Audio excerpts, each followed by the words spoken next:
Time to retake your seats. We're coming into the tail end of some really fantastic presentations. I hope you enjoyed today's session. I have so far. If you can hear me in the hallway, come on in. We love guests. Great. Okay. So we've got some great presentations.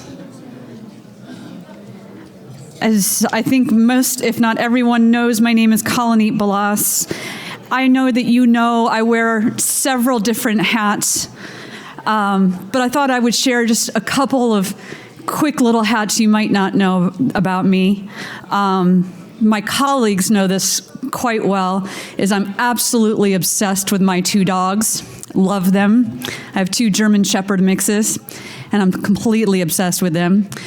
What they don't know is I grew up 536.6 miles south of the Canadian border.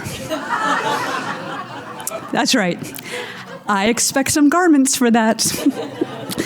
So with that, I'm going to welcome my colleague Kuldip Dave and Jessica Mabe to the stage to kick us off on Clinical Trial Network in the Global South.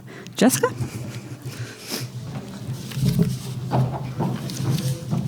You know, on the note you just mentioned, Kalanit, I live in Colombia, and I understand that there is a Colombia in Canada.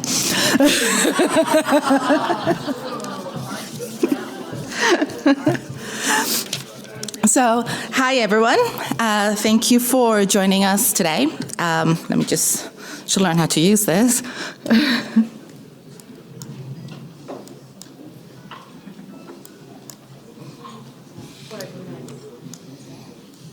It's not clicking.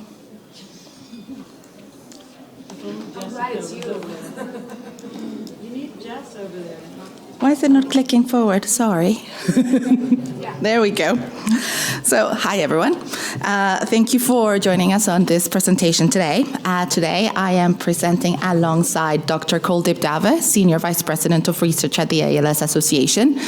And for those of you who don't know me, I'm Jessica Mabe, Programs Coordinator for the International Alliance of ALS-MND Associations. Doesn't want to... There we go. So in this session, we want to share with you some of the data from the Fundamental Rights Survey for people living with ALS, MND, that was held by the Alliance in May and June of this year. We also want to explain to you why we have looked into the analysis of Global North and Global South countries, and we're still running through this data, so I might not have all the answers to your questions, but I'll try and give you a good taster of this all. We also want to highlight why building access to clinical trials in the Global South is important and what the Alliance is doing for this. There you go. The clicker and me will become friends by the end of this presentation. So the International Alliance of ALS MND Associations, and this has gone way too far. There we go. Supports the fundamental rights for people living with ALS, MND, and caregivers of people living with ALS. And you can find these documents in the Alliance website. These rights are reviewed annually by the PALS and CALS Advisory Council. And this year, during the review, we did several changes, but I want to highlight two of them. The first one is that we now have the right to have the highest quality treatment available as right number 1. It used to be right number 2. And we made the right of the highest quality care available right number 2. And this doesn't mean that one is more important than the other. As I mentioned, the rights are reviewed annually, and the PCAC felt that this year having access to high-quality treatments was a very important topic. So we've put it as right number 1 just to emphasize this, and we will see what the review brings next year. At the Alliance, you will hear us also mention a lot about access. And this is because access is the number 1 problem. Wherever it is for treatments, healthcare, genetics counseling, genetics testing, and any of the other rights, you can actually see on the second image that we've got this bar graph that has numbers that are very low. The median is 52. So people living with ALS feel that the rights are not really being respected, and we have a lot of work to do there. But in today's sessions, we're going to focus on access to clinical trials. There we go. So why did we look at the Global South and the Global North?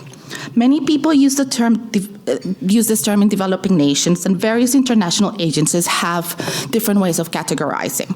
For example, the World Bank uses a 4-tier system for economics, but the concept of Global North and South comes from the United Nations, and the concept simplifies the complexities of global geopolitics and economic disparities. The division between the Global North and Global South is often used in discussions about global inequality, and we think it helps illustrate the differences in the ALS-MND community around the world. And we have been able to see this from the data in the survey. In the 2021 survey, the question was asked, which of the following statements best describes your situation as it relates to clinical trials? The results in the 2021 survey highlighted that 38% of respondents were willing to participate in clinical trials, and in the future, they were willing to participate in clinical trials in the future, yet 36% stated that they had no access to clinical trials. This data is a small but informative sample of the global landscape highlighting the lack of access of clinical trials. We ran the survey this year from May and June. We had 1,927 participants from 54 countries, and you can see the results of the same question on screen. So we now have comparative data from 2021 and 2023. And you can see that 23% of respondents are either currently participating in a trial or have participated in a trial, and that there is an increase of 6% compared to from 2021 to 2023. In 2021, we had a 17% response. And we see once again that similar figures in this year's survey, where 36% would be willing to participate and 32% have no access to clinical trials. In the survey, we asked the question, which of the following statement best describes your situation as it relates to clinical trials? And the statements were, they could choose among, I am currently participating in a clinical trial, I have participated in a clinical trial in the past, I would be willing to participate in a clinical trial in the future, I have access to clinical trials but I am not participating in one, and the last one, I have no access to clinical trials. We also found that there is a relationship between access to clinical trials and access to the best possible treatment outcomes. And respondents who agreed that they have access to quality treatments are significantly more likely to be participating in a clinical trial or to have participated one in the past. As part of our analysis plan for this survey, we posed the hypothesis of access remains the biggest issue for treatments, which we were able to confirm that it's true.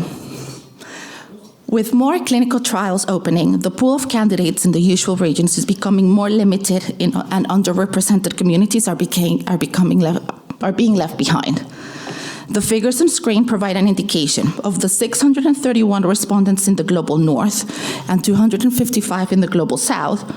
Although both low percentages, there still is a drastic gap with only 3% currently participating in a trial. 47% willing to participate, and 40% with no access to clinical trials. There are many people with ALS worldwide hoping to have an opportunity to participate in a clinical trial, but currently this is just not an option because there's none of them in the region. We also posed a hypothesis that access to clinical trials, both currently and in the past, is higher in the Global North. And the survey data showed that this is true. With only 3% in the Global South currently participating in a clinical trial, 9% participated in a clinical trial in the past, and 40% from the Global South stating that they had no access to clinical trials versus 29% in the Global North. So with this, I'm going to invite my co-speaker to tell us a little bit more about why this is important. I'm good. Thanks, Jessica.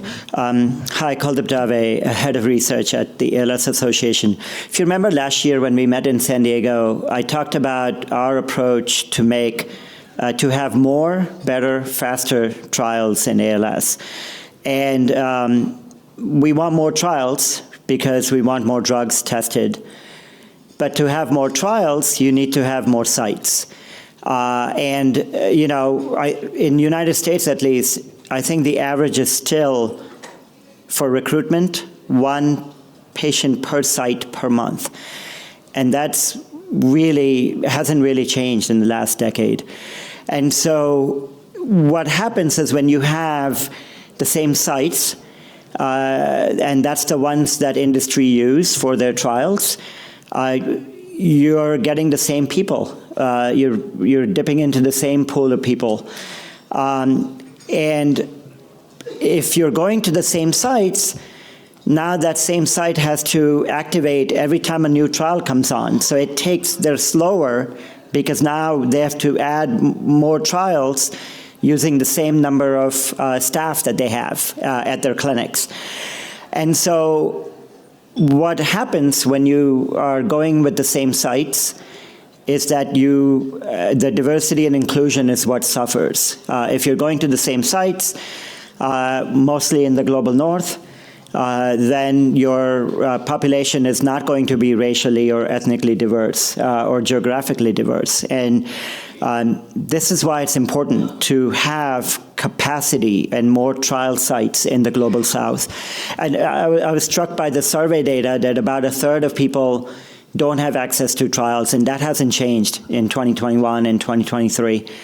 So this initiative is really important because it's going to be important for diversity. It's going to make trials faster, and it's going to hopefully bring in the underrepresented communities within trial networks and infrastructure. So last year when I presented on our trial capacity program, I think somebody asked, well, why aren't you thinking about this internationally? Just to back up a little bit, the trial capacity program is where we are funding clinics to either become trial sites or, if they're trial sites already, to expand their capacity to do more trials. And the question was, well, why aren't you doing this internationally? And we had been thinking about that, and so was the Alliance. And Jessica and Kathy came to the ALS Association with an application which was reviewed and successfully funded to start to do a planning process in the Global South, mainly starting from Latin America, that Jessica will talk about in a minute, about trying to get that infrastructure together. How do we get sites in Latin America activated for ALS so that the industry doesn't have to just go to US or Europe sites, that there are more sites, and if there are more sites, then there will be more people, and we could have better, faster, and more trials. Thanks. So what is the Alliance doing? So we are studying the landscape to identify champions and emerging networks. We are engaging with other networks to learn and understand their setup process. And we're also liaising with clinical trial representatives to identify an aspirational setup for clinical trial infrastructure. And we know that access is a major driver, and we would like to help move forward the setup of networks in regions in the Global South where there aren't any. So we are leveraging global collaboration with existing networks, and we are also supporting a secretariat emerging networks like ALS Africa and ELATAM for Latin America. And we will continue refining and looking and collecting data. And the goal of this project is to increase access to clinical trials for people living with ALS and MND. Although this presentation was focused in the Global South, our efforts are also being applied to other regions and communities with no access to trials. So thank you for your time, and we are ready for questions.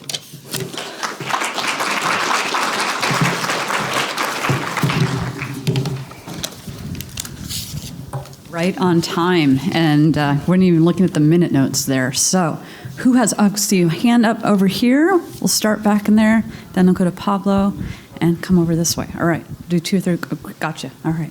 Hi, thank you so much, and what an amazing effort. I have seen that regulators and lawmakers are starting to talk about mandating representation in trials. Would these international, and that's in the U.S., I guess, would these international efforts suffice for those things? I'm not that much in the conversation, but curious. Thank you. Do you want to take it? Yeah, that's a good question, Jean. So I think both the FDA and other regulators have put out kind of guidance on increasing diversity. I'd like to give an example, and not to pick on anybody here, but Biogen's Alzheimer's trial for aducanumab, I think had 98%, all white representation in I think 3 large trials. And again, it's not that, Biogen was trying to discriminate actively. It's that, just the way the infrastructure is set up and the sites that are set up, it just leads to that kind of, I think, selection of patients and participants into the trial. So I think you're right. I think having this guidance and having industry think about this, we actually did a roundtable on this where we thought about how to increase diversity and inclusion into our ALS trials and have people think about it. Great. Thank you. Pablo? Thank you. Pablo from the International Alliance and also the ALS Association of Argentina. As part of an association from the Latin American region, I'm very excited to hear about this, and I am really excited to know that our alliance is getting involved in this and is driving clinical trials towards underrepresented regions. So you already anticipated a little bit of that, but which would be the next steps in order to move forward and to bring clinical trials to Latin America and other regions of the world, of course? Yeah, so we're excited. The ELATAM network has created a lot of impulse over the last few months. It literally is not even 6 months old. So it's starting to take momentum. They're planning their first symposia for next year.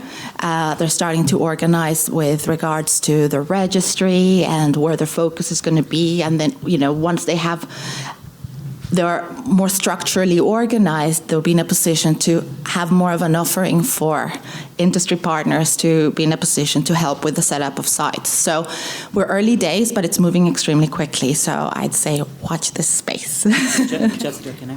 All right. Go ahead. Sorry, quickly. I think the issue, and this is what Jessica has been trying to do, is when you're trying to set up clinical infrastructure where there doesn't anything exist already, just having people having to agree to the protocols. I always like to say even simple things like collection of DNA.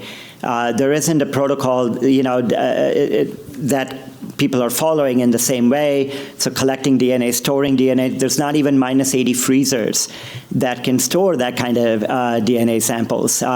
So I think what the Alliance is doing is trying to bring together folks to first talk about what that consortium would look like and who it would include. The next step would be then protocols and how do you start to standardize.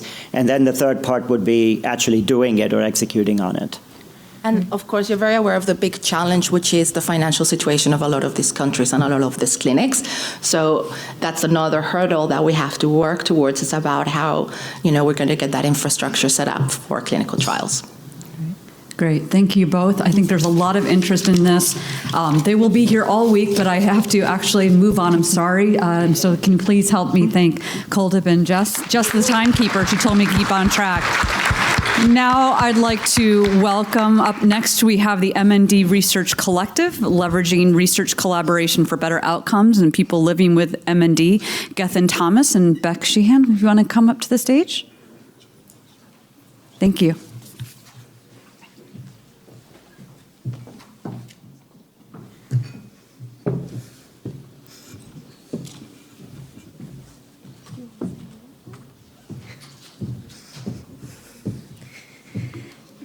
Okay, great. I'm really excited that Gethin and I are able to talk to you today about the M&D Research Collective. It's really a passion project of ours. It's an initiative that we started in Australia and New Zealand.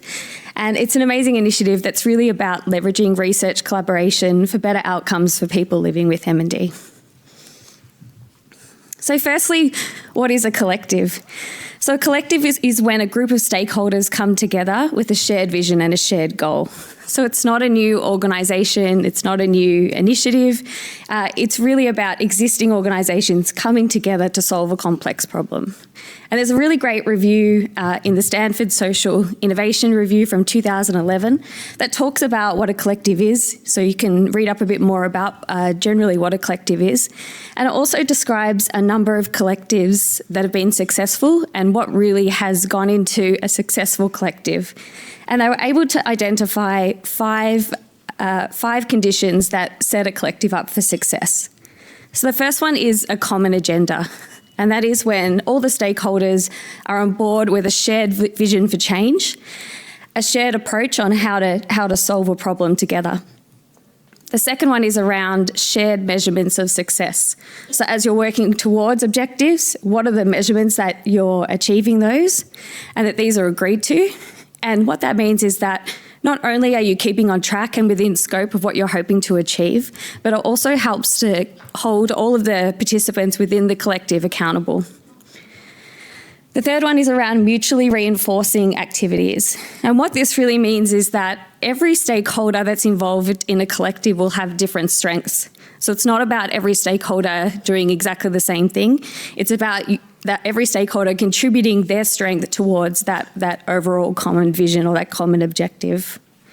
The fourth one is around continuous communication. So not only continually updating each other with what's been happening, what progress is being made, but also it's about building trust between organisations. A collective is not going to be successful if one organisation feels like they're not being heard or they feel like another organisation is benefiting from the collective. And the fifth condition is about backbone support organisations. And what this means is that a collective will only be successful if you have the right people to help drive it forward, you have resources and you have infrastructure. It won't be a success on its own. So a brief history about the M&D Research Collective. It was really driven by conversations between Fight M&D and M&D Research Australia, so Gethin and myself, talking about our impact of our investment in M&D research in Australia. And so what we did was we hosted a national M&D research summit. We did this in November 2020. Unfortunately, because of COVID, we had to do it as a virtual event, but it also allowed stakeholders from all across Australia, including people with lived experience, to be involved. So we had 60 stakeholders, including people with motor neurone disease or lived experience of M&D. We had researchers, funders, representatives from government and industry, care providers, as well as clinicians. And we came together to talk about the way that we could have a collective impact in motor neurone disease. So what came out of that was the concept of establishing an M&D research collective. Also out of the summit, we developed our vision and purpose, as well as a roadmap, as well as a governance model, so what the structure of the governance of the M&D collective would look like, and the establishment of expert advisory groups within the collective. So out of the summit, the collective developed our purpose, which is to sustain hope through collaborative research and improve the lives of people living with M&D. We established our vision and our 3 objectives. Sorry, I'm just standing to the side because I'm a bit short to see the screen. So accelerating discoveries and treatments towards a cure for motor neurone disease, improving the standard of care and experience for people living with M&D through research and education, and enabling a collective approach to transform the system the way that we do research in M&D in Australia. So these were the 3 objectives that came out of the summit. And then since then, we've identified another really critical part or critical objective of the collective, which is around communication. So how members of the collective communicate internally with each other, but also how we tell people externally from the collective around what we're doing as a collective and what progress we're being made. So who's in the M&D Research Collective? We have 3 expert driving teams, and these are made up of our discovery research team, clinical care research, and our people with lived experience. So we have between 10 and 14 members in our discovery and clinical care research teams, and we have representatives from across Australia and New Zealand. And our lived experience group, we have about 40 people currently registered, which is fantastic. And then each of these expert driving teams has nominated a chairperson, and then that chairperson becomes part of the board or the leadership team of the collective. So our board has the representatives from each of the expert driving teams. It also has additional researchers and additional members of the lived experience community. And really importantly, we ensure that we have an equal representation of researchers and people with lived experience. It's co-chaired by myself and Gethin, and we also have representatives from the other M&D organisation in Australia, M&D and Me, as well as representations from the state associations. So this is the general governance structure of the M&D Research Collective. And then in addition to this, we have what we call state nodes. So in Australia, we have different states, and each state has their own state node, which is made up of researchers and people with lived experience. So researchers across the research pipeline, so from discovery to clinical care research, and people with lived experience who meet regularly to discuss what research is happening in their state. So this is where we're at now, or this is what we've achieved since we first started with our summit event in November 2020. So through the summit, we developed our outcomes, our purpose, vision and values. In June 2021, we established our governance structure, assembling our discovery expert driving team.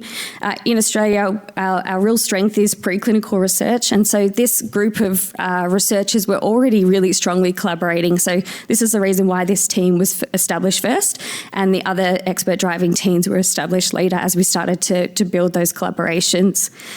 In June, we also established our state nodes, who continue to meet regularly. In March 2022, we recruited our members of our board and representatives from each of the lived experience, each of the expert driving teams. And then in March this year, we had an expression of interest to the M&D community to join our lived experience team. We had a huge number of people register their interests. It's been a fantastic thing for people with M&D to be involved in.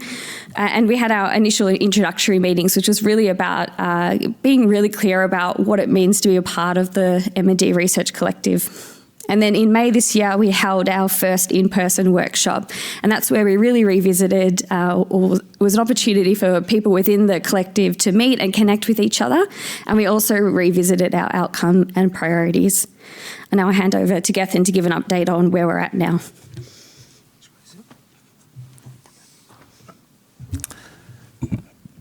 Thanks, Beck. Before we got to the workshop, we went back and really had a look at what came out of the original summit and all our objectives.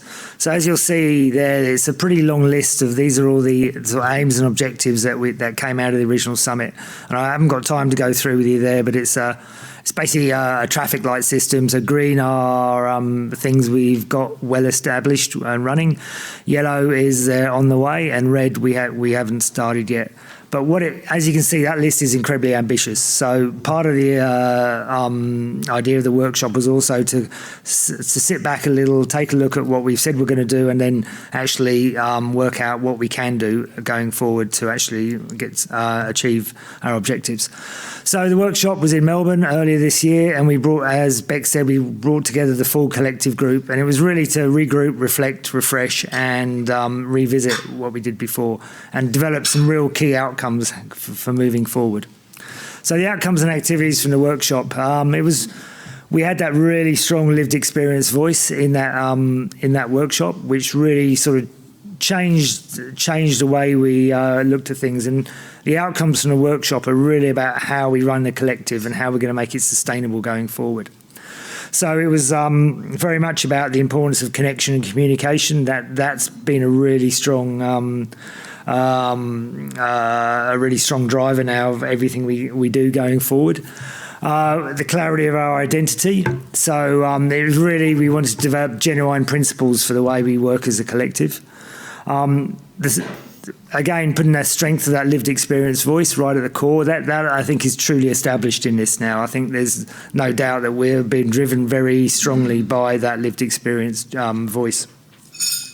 And the next thing that came out of it was it was really obvious that we needed a roadmap going forward, that something that's going to really map out what we're doing. So we're now working on that roadmap, and we need to identify the barriers to progress, what makes a great collective, and also the problems that we should be addressing in M&D research. And again, we come back at the bottom to we've got to communicate what we're doing to make sure everyone knows what we're doing. We can review that progress as well, and we work out the best ways of making sure that we know within the collective what we're doing, and also everyone else outside the collective can see that what we're doing. So as I said, we're developing this roadmap, as you say, and here we've got basically the initial priorities that have been put forward by the three different lived experience expert working groups. So the first two are from the lived experience group. So it's what they're really focused on is ensuring the effective translation of research goes into practice, that the research outcomes really do make a difference to the lives of people living with M&D. And they want to build sustainability into the collective board, which is kind of the management committee. From the basic, the discovery research team, it's really how we can facilitate that researchers connect and collaborate and share resources. It provides a framework to maximise the growth and development of the workforce, all our researchers, and again to enable that rapid translation of discovery research. From the clinical care team, we see the support the research community to develop and conduct the research projects that will actually go into improving care. And also, again, it's that development of strategies that will fast-track the research into practice. So already, just from the initial priorities, you can see there's a clear consensus there. And when we bring those together into a final roadmap, we're really hoping there'll be a clear guide for where we go. So where have we got to so far? So these are the outcomes and our future initiatives. One of the first things we set up is a research resource map and a database. So basically, we've got all the researchers across Australia initially in the discovery space to say what reagents do you have, what mouse models, what cells.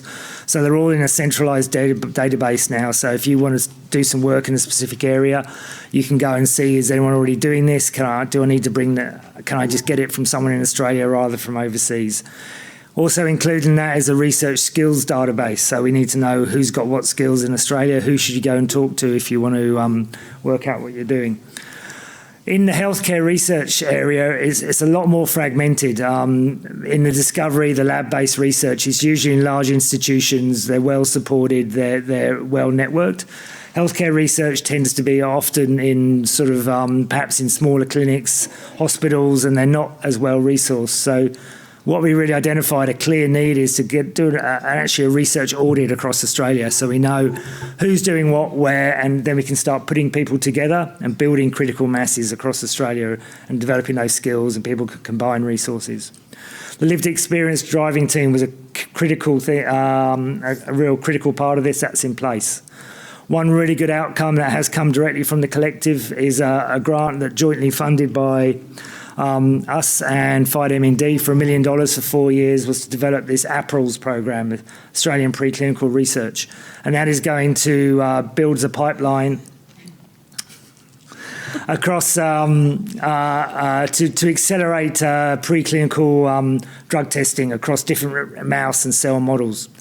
We've just established an early mid-career mentoring program to allow people in that M&D research space to work together and gain mentors to help them boost their career sort of paths. Clinical trial network, that's in very early stages. Matthew Keenan is leading the development of that. A clinical trial information portal for patients. And then guidelines and develop national guidelines and the standard of care. There's a grant application at the moment to develop that.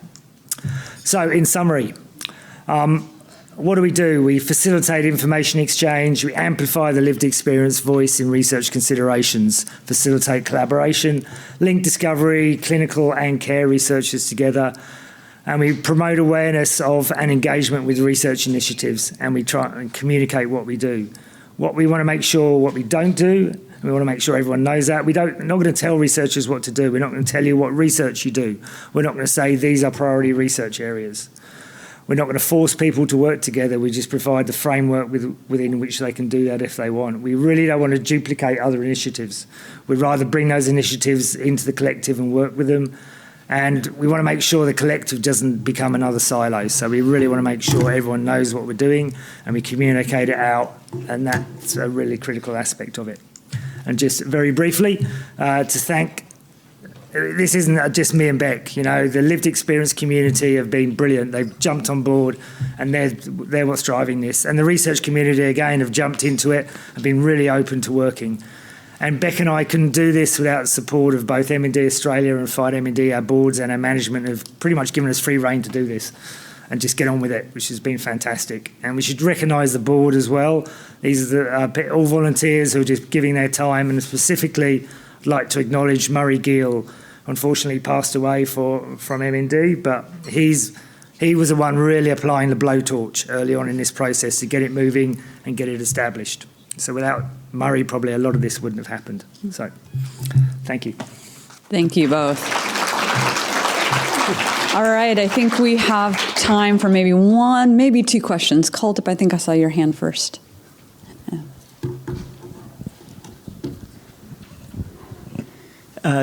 Getan, so what's the impetus for the collective so that the two organizations can collaborate better? And so is there an opportunity to then coordinate between the two organizations for you and Beck? So, you know, for example, the ALS Association doesn't put out a target validation funding program because Target ALS does that. And so if they're doing it, then we don't have to do the same program. So is that what you and MND, Fight MND, are you sort of trying to figure out sort of which programs you'll coordinate and which one will be run by one and which one will be run by the other? We certainly talk probably outside of the collective. We work together a lot to make sure that we're not funding the same people, doing the same things. There's crossovers in topics that we fund, but we certainly make sure that we're not duplicating each other as much as possible. That was probably beyond the collective. That was already happening. Really, the collective was about, put it bluntly, bang for our buck. You know, we should, every time we put $1 of research funding out there, we want to make sure we get as much value out of that dollar as we can. And the way to do that is to encourage people to work together and share their resources instead of duplicating them, basically. Great, thank you. Love the idea of leveraging our dollars as most powerfully as possible. I think you've got 40 seconds. Go. Yeah. So there's a question online from Kevin Robinson at Niels. Is the research resource database accessible to all entities outside Australia? And if so, is it free? At the moment, it's not available outside Australia, but generally the MND research concept and things that sit within it, we're hoping we'll be able to expand more internationally. Great. Thank you. You helped me thank both Gethin and Beck for their presentation. And now I'm going to welcome up Angela Harris and Naomi Fitzgibbon to present asking what matters to people affected by MND to inform our decisions. Ladies?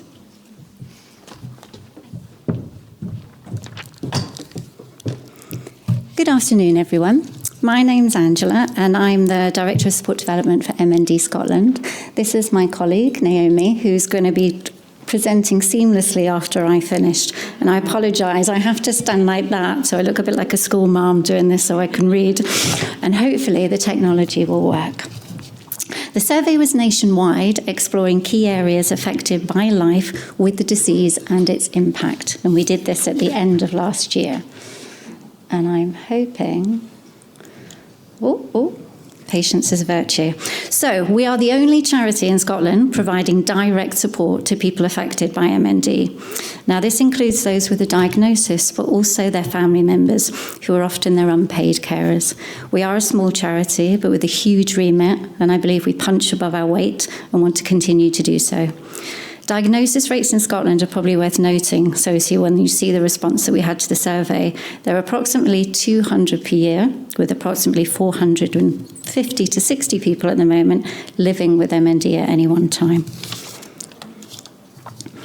We really wanted to understand on a more granular level what really mattered to individuals on their family almost on a daily basis. So the 4 key aims we focused on were personal experience, specifically around statutory services, uptake and experiences of our services at MND Scotland, areas of importance in research, and also understanding more about unmet need and any additional needs. What did we do? So the survey was live between September and December last year. It's intentionally quite broad, actually, because that reflects the scope of our organisation. 3 target groups: people living with MND, carers or unpaid family members, and also bereaved carers. The aim was to gather as many insights as possible from as many different perspectives as possible. There were advisory groups set up to review the process, questions and aims, and there was also a focus on using technology that would be accessible to those living with MND.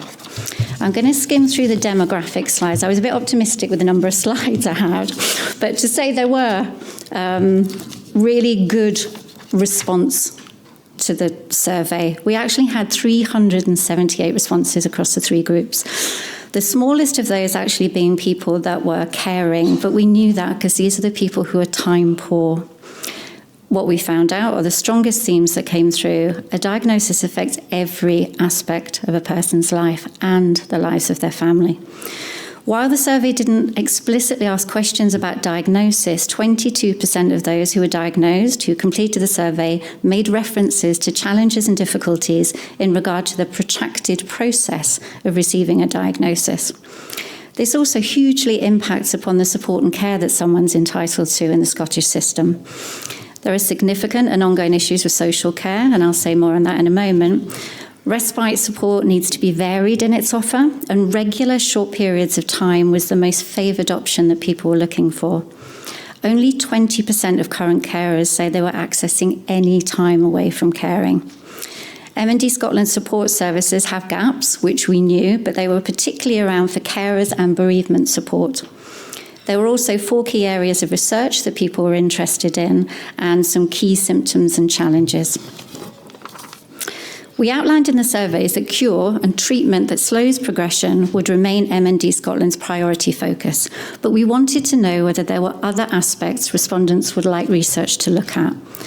Unsurprisingly, I think, and they were very clear on the 4 key areas: diagnosis and cause, progression and triggers, symptomatic management, and the possibility of passing on the disease. As part of the research questions, we also asked about the key symptoms they were facing and the impact of those. 77% of people affected chose fatigue as a symptom that caused them the most significant problems.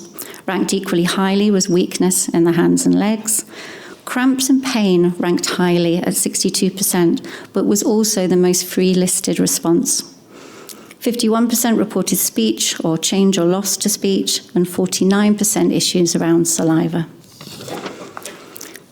We also asked carers and family members what their biggest challenges were for themselves, but also the challenges for their loved ones and what they found the most difficult. 85% identified mental health as being impacted.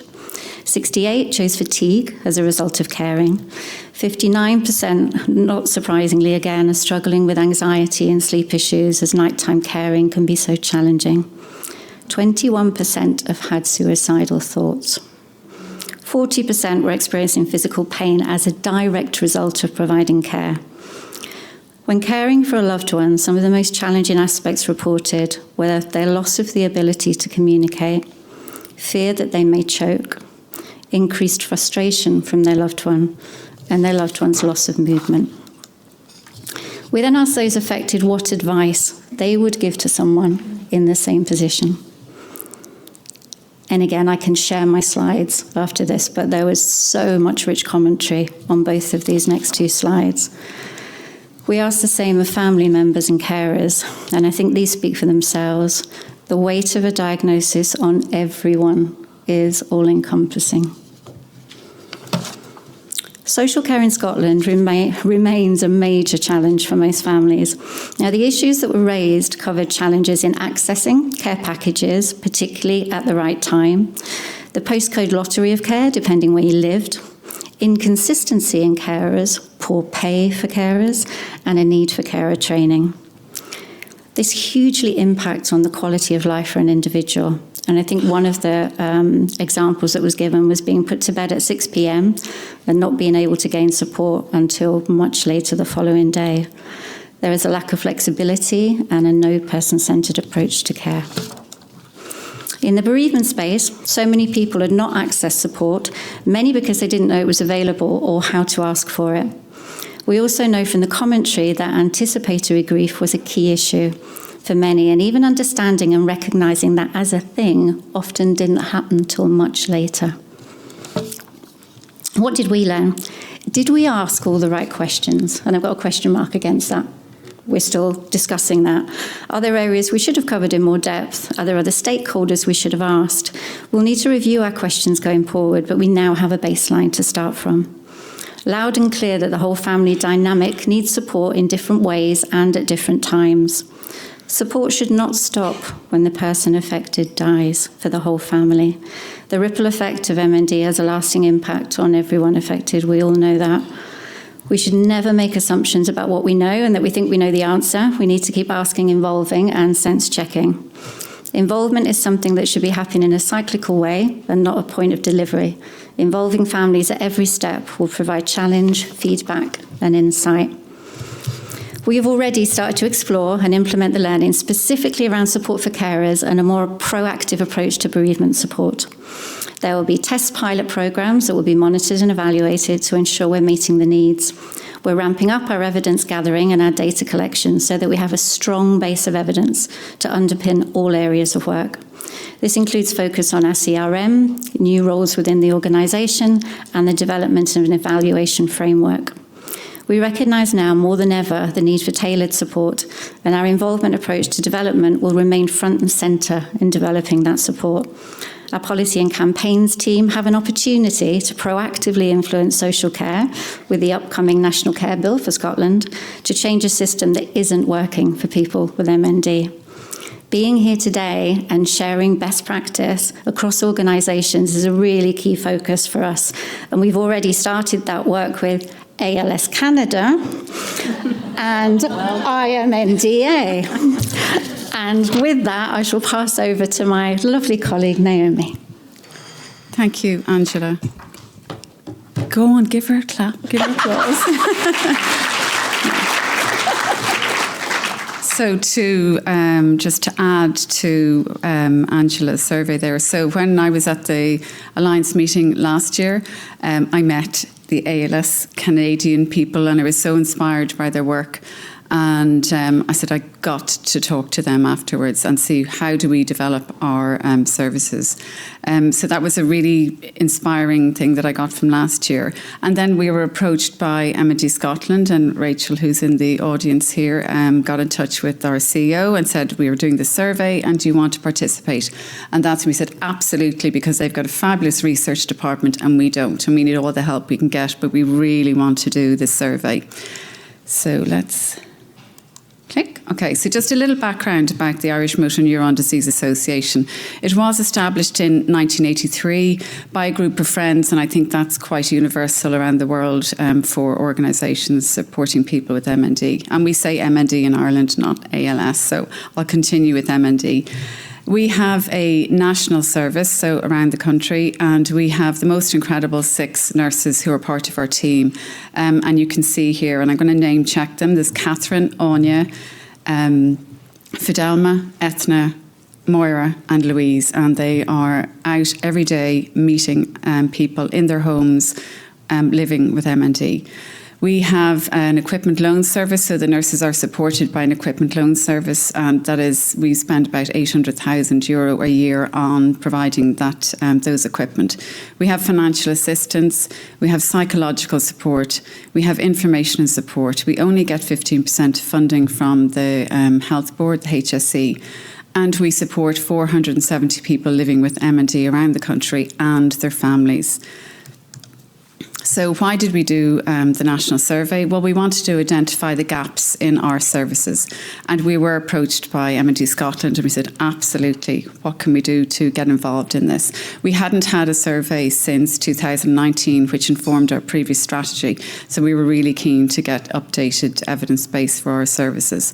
So we did the 3 services for people living with MND, their families, and bereaved, and we'd never done a survey with people who had been bereaved before, so it was quite new for us.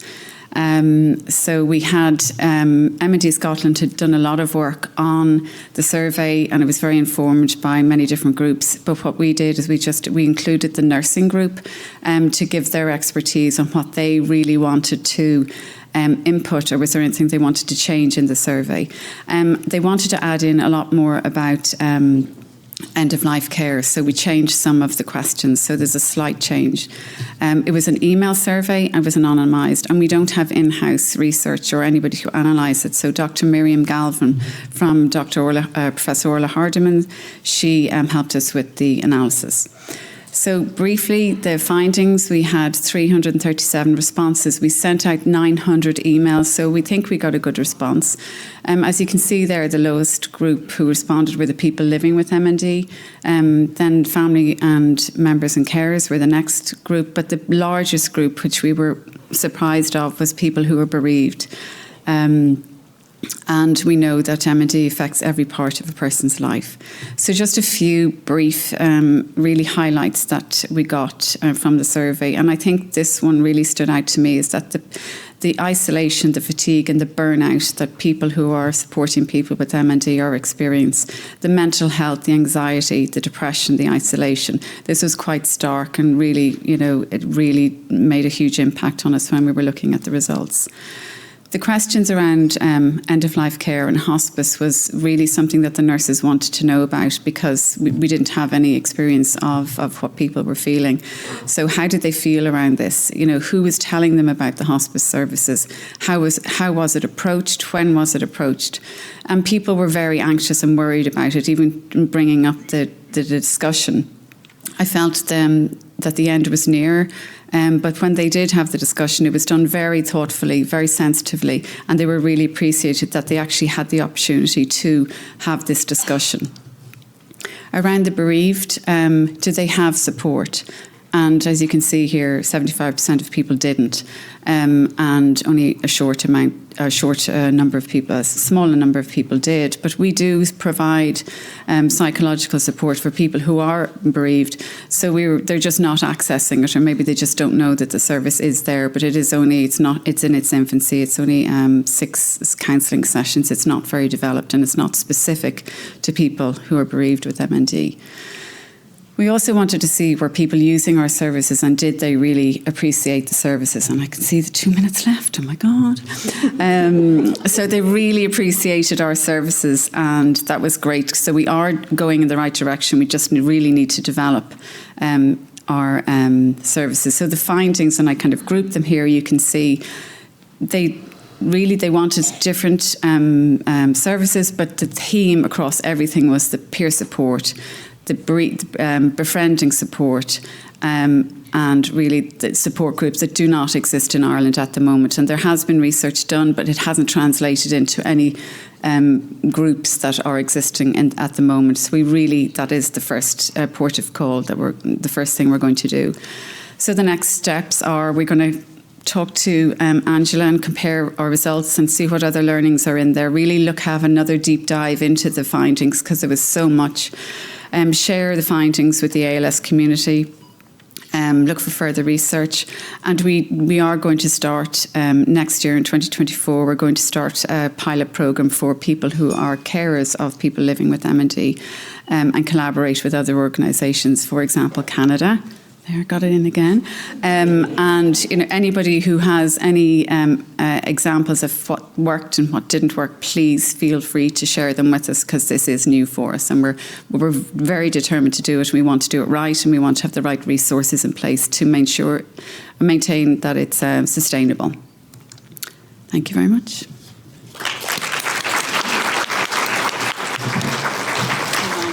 Not at all.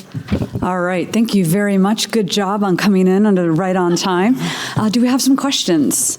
Neil, we'll start there, and then we'll go ahead to this table. And then, yeah, I see you now. Okay. Thank you. I actually have two questions for Angela. So the first is, for your survey results, have you thought about trying to correlate them with clinical data of complications of ALS that may be preventable, like hospitalizations for pneumonias or serious falls? And then my second question, because I don't know if you can even answer the first one, is you made a comment about tailored support, which is really interesting to me, and I'm wondering if you could say more about what that means and if you have service plans and how you do that in a formal way. Thank you. Thank you for asking a really difficult question. Thank you. I think I have to be honest and say this is a first step for us. It really is a first step for us. It's providing an evidence base that we can then build from. So we now do need to look at that. We do have an amazing research team within the organisation that we can start to pull this data together and get some real sense from it. At the moment, it really is what's there in terms of we've got a lot of rich commentary from people with lived experience, but we've yet to pull that together with the clinical. So we're not there yet, but we will be looking at that. And the second question was about tailored support. And I think that's one that we're also exploring as we look at what we do. We have a variety of support. It's very practical, our support at the moment. So it's based around things like financial support, grants, advocacy. So we do an awful lot of work in advocacy where we fight people's corner for things that they should be getting from a statutory perspective but aren't. So I do believe we have a tailored support system, but we haven't mapped it out yet. And I think on the well-being side of things particularly, that's where our focus will be in the next few months. Thank you. I'm Sue Nelms, full-time carer for my husband in England. We'll say England for the easiest bit. I'm glad that you mentioned the hospice. I think you're the first person who's actually mentioned the hospice movement. And I just wonder how much sort of potential there is for work with the hospice movement. I know that in Scotland some work has been done on supporting bereaved people by the hospice movement, but also where we are, we have a fabulous hospice which does a lot of living well therapy. So they actually like to engage with people quite early on.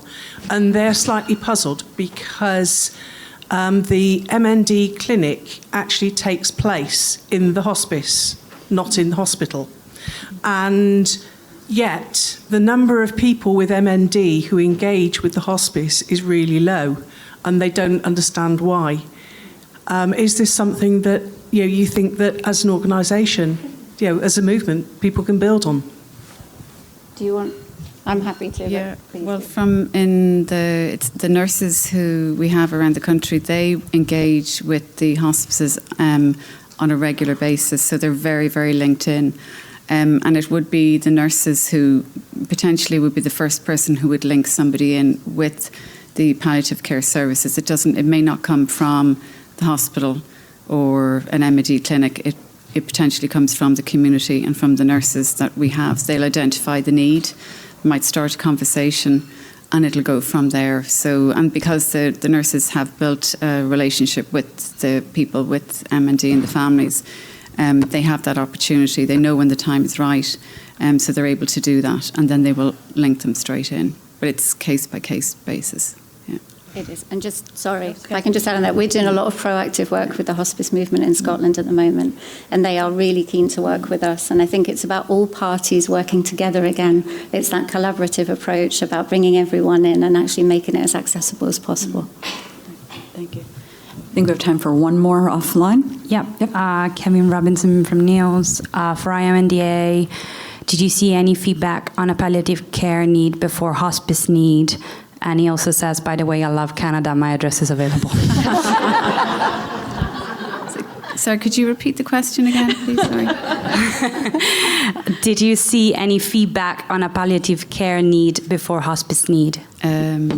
Yes, across the board. Yeah, absolutely, there was, and we need to look at that and pull out those findings even more. And we've started to do that. So there's a huge amount of information that we need to get through and really pull it out, and to see what's the next step in research as well, because we don't want to just leave it there. We want to really pull out the key pieces and look at it more. But definitely the hospice and palliative care was a huge element for us. Yeah, thank you. Can you help me in thanking our lovely guests, Naomi and Angela? Thank you, very interesting. It'd be fun to kind of take all of these surveys and pull them together and really see what we're finding both globally and then kind of independently, but that's just probably another project we'll have to work on. So now it's my honor to bring up one of my colleagues and board members, Pablo Aquino. He is going to introduce this year's Humanitarian Award winner. Spoiler alert, not Canadian, sorry. But Pablo, yeah, come on up. Thank you. Okay, good afternoon. I'm a little bit nervous, but in the good way. Thank you for being here. So my name is Pablo Aquino, and I'm a member of the Board of Directors of the International Alliance of ALS-MND Associations. I am also part of the ALS Association of Argentina, and I am also the chair of the Awards Committee of the International Alliance, which sounds like a big deal, but actually all of the work is done by our staff here from the Alliance, so I want to thank our staff for doing all the hard work. It is both an honor and a privilege to be presenting today the Humanitarian Award for all of you. Let me tell you a little bit of history. This award was inaugurated in the year 2000, by the International Alliance to recognize a non-scientific contribution to the fight against ALS-MND. The Humanitarian Award recognizes someone whose unwavering dedication and visionary leadership have significantly enhanced the quality of life of those affected by this devastating disease on a global scale. I am pleased to present it today to Dr. Lucy Bruin. Is she here?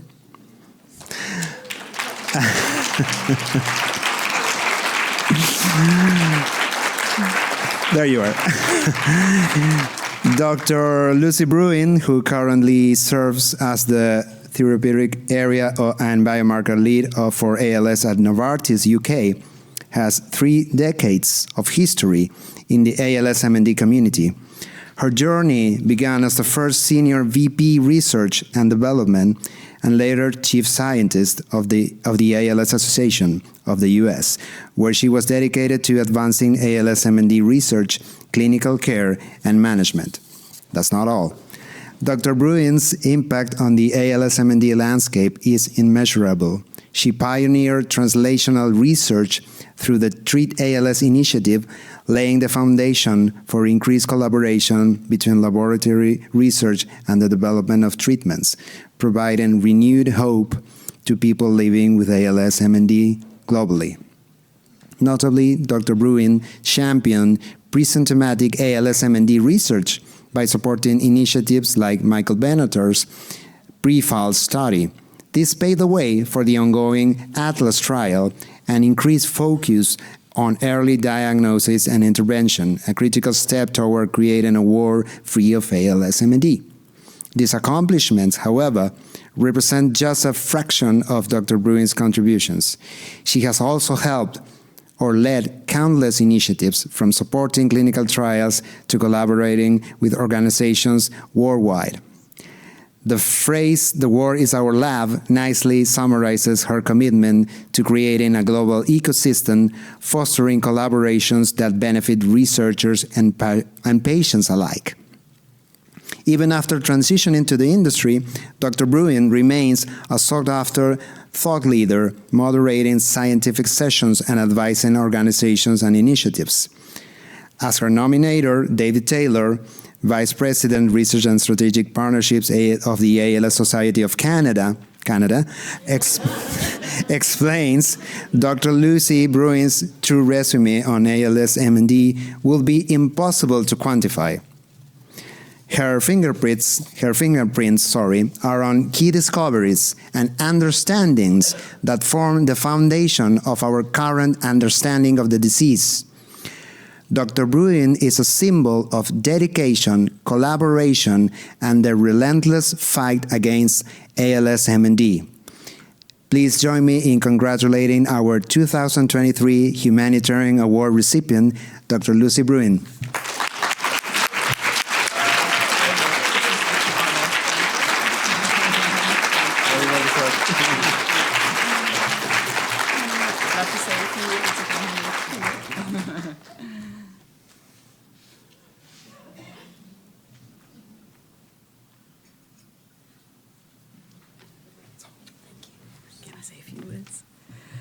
So thank you very much. I'm a proud South African, but I love Canada. And thank you very much, David, for your thoughtfulness. I'm extremely humbled. Thank you, Pablo. I think I'm more nervous than you. And I have some wonderful memories of our journeys around Argentina. You were my translator, and we met people with ALS, scientists, clinicians. It's just a wonderful journey. It's a privilege. It's not work. It's a passion. And it's because of all of you here that we do this, that I did this. And I couldn't begin to thank everyone. I think of people that were living with the disease when I started 3 decades ago, who come to mind, their families, their friends, people that have dedicated their life after they lost someone to ALS. Clinicians, researchers. I can maybe say a thank you to Don, because if it wasn't for Don Cleveland, when I was a postdoc student talking about tau biology, and he said, maybe it's interesting to come and work in my lab, and the SOD mutation was found in that year, 1993. That was my beginning of the journey. It was later Bob Abendroth whose first wife died of ALS, and he spent his lifetime really building partnerships and invited me in to become the first professional chief scientist or scientific director at the time for the ALS Association. And that journey is still continuing. And so it's really a privilege. It's very humbling. I want to thank today my generous team from Novartis who are here with me to share this. It's a never-ending journey. We're not there yet. We've made some huge strides, and it's really exciting to see the initiatives, the global nature, the collaborations. I love to every day interact with my team at Novartis, who are across the globe too. We connect from all different walks of life, expertise. Really very privileged. And then finally, I'd like to thank my family. Mark couldn't be with me here today, but he has been forever patient when I had to pack that bag again and fly somewhere and fly across the pond almost every 2 weeks at a period of time.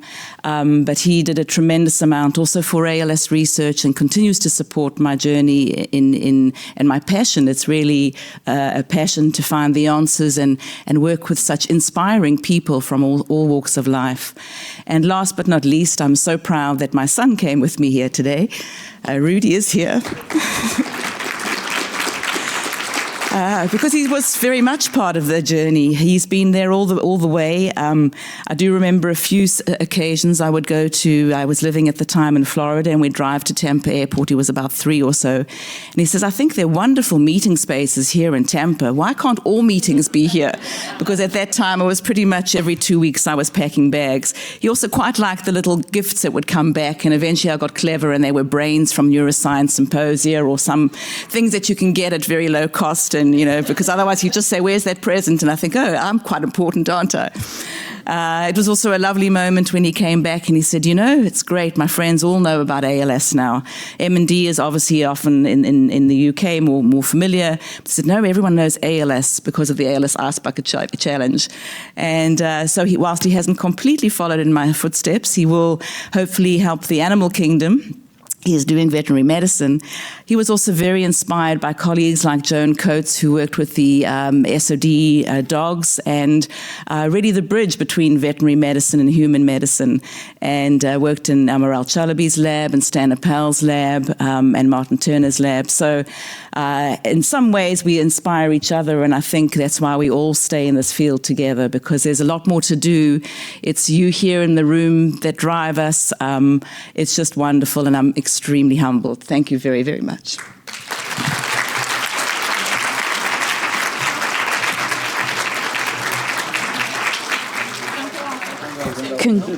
Oh, you can't go. Don't go.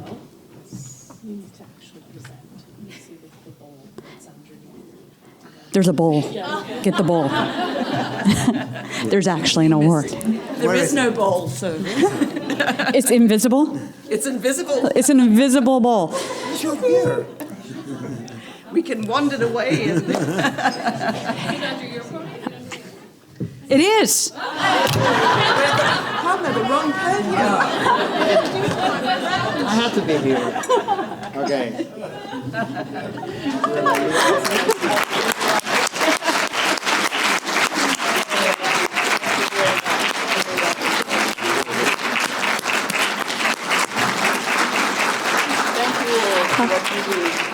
Thank you. Congratulations, Lucy. Nice to see you. Thank you, Pablo.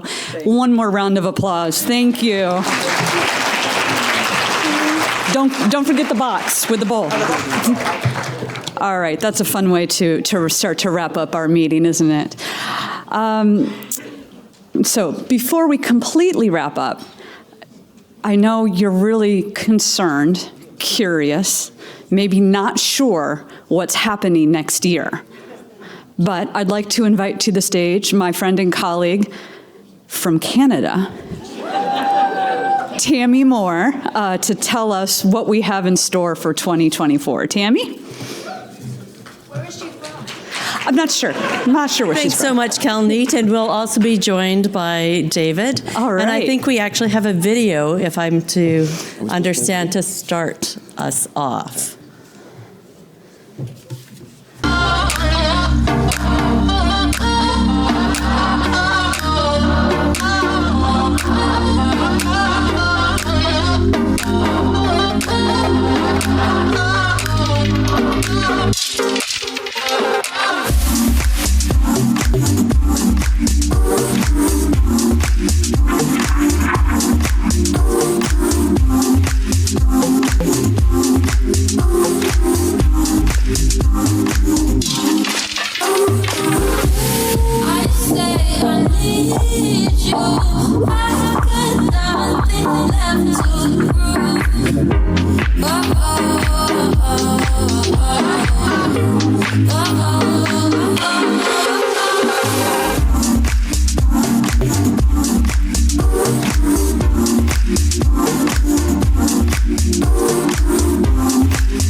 All right, so now you might have an idea, and this is going to be very important that you've watched this, because we're actually going to do a bit more trivia. It seems that the swag is very well sought after, and so I know that you've been studying intently.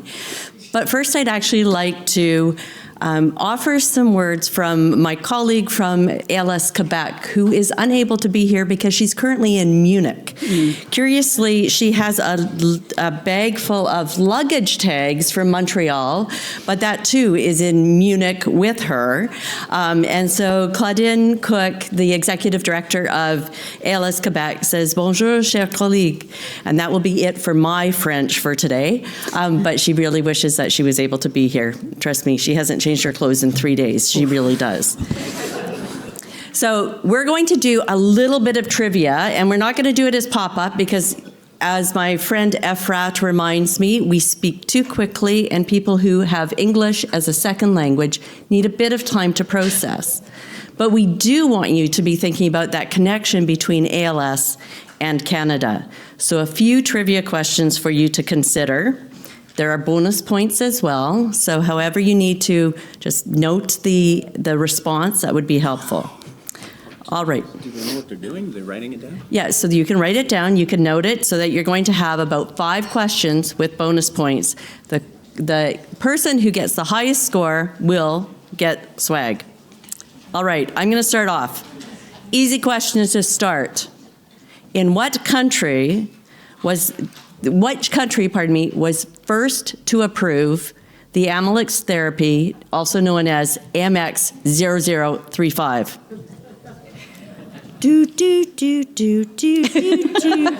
All right. Tammy's worked with me too long. All right, you get the second question. Oh, I do the second question. Oh, I see how you've done it. Okay. I'm just following the rules. I also have like 150 pairs of socks still. So, hit me up after if you really do want a pair. Okay, which Canadian was the winner of the Forbes Norris Award in 2018? And a bonus is that if you can name any of the other 2 Canadians who have won the Forbes Norris Award in the past. It's up to 2 bonus points, I assume. Okay, cool. I think we're up to 4. Oh, there's a... Yeah. All right.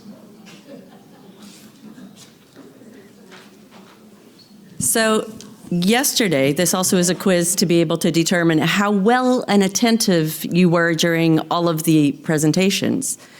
So during the Patient and Caregiver Advisory Council presentation yesterday, there were 2 members from Canada. Can you name them?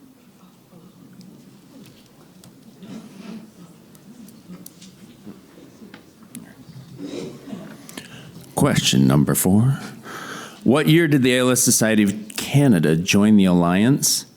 And as a bonus, why is that significant?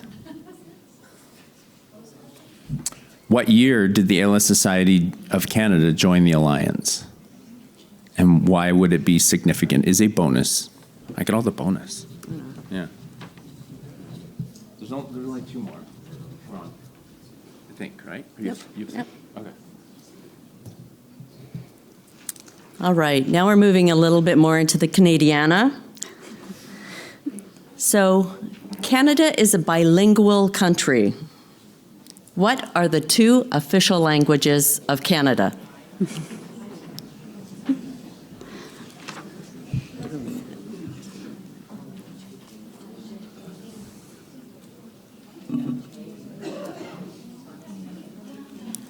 Une minute. No. Je m'appelle Dave, je suis Canadienne. Do I get a pair? All right, okay. We give all the answers away. Okay, last one, super fun. What percentage of the world's supply of maple syrup comes from Canada?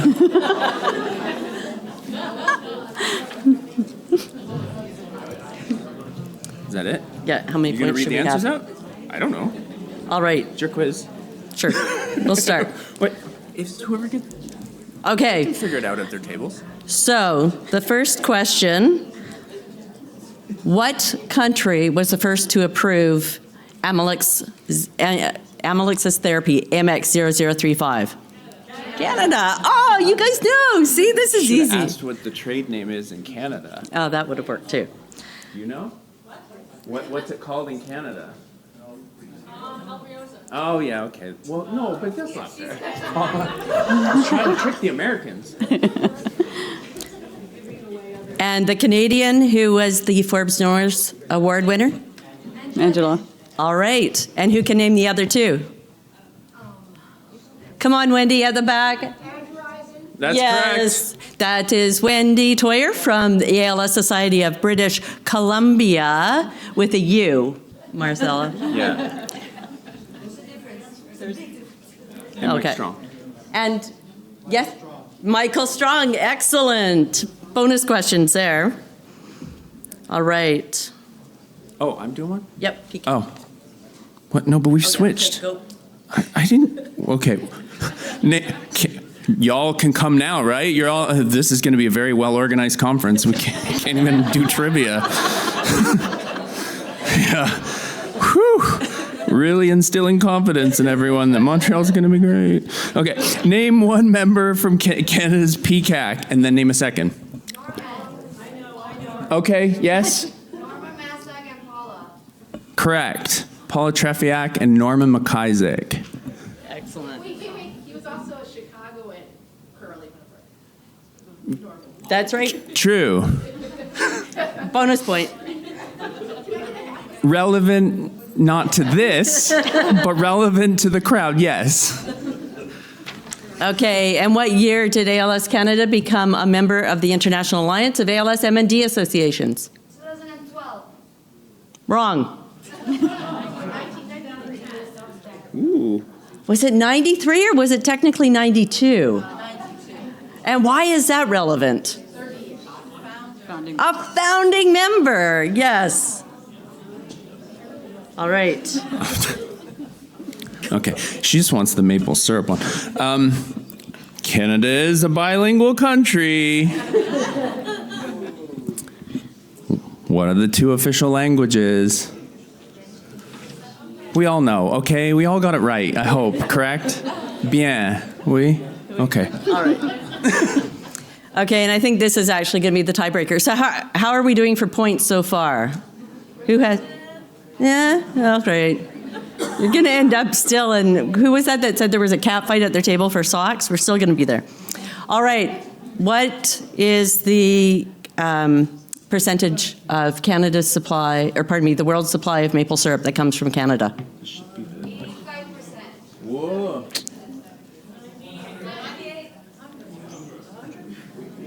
I still haven't heard it.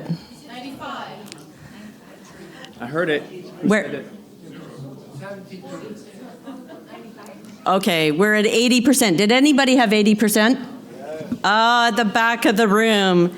All socks. I think you have officially earned. And what's this? Oh, what do we call that? I know. What do we call this? Toque. Who said All right. All right. So at your table, please identify who has had the highest number of points, and that person gets the takeaway of the socks. I've got an 80% at the back, and we've got a toque over there. Who got the toque over here? And we've got some luggage tags. Oh, Paula, you cannot have a toque. All right. Oh, Gudgeon, okay, I've got a toque for you. So with that, we would. I would like to also thank Kathy Cummings, who happens to be from Canada, for helping to supply some of the swag as well. And we look forward to welcoming you all to warm Montreal next year at this time. Thank you very much. Thank you.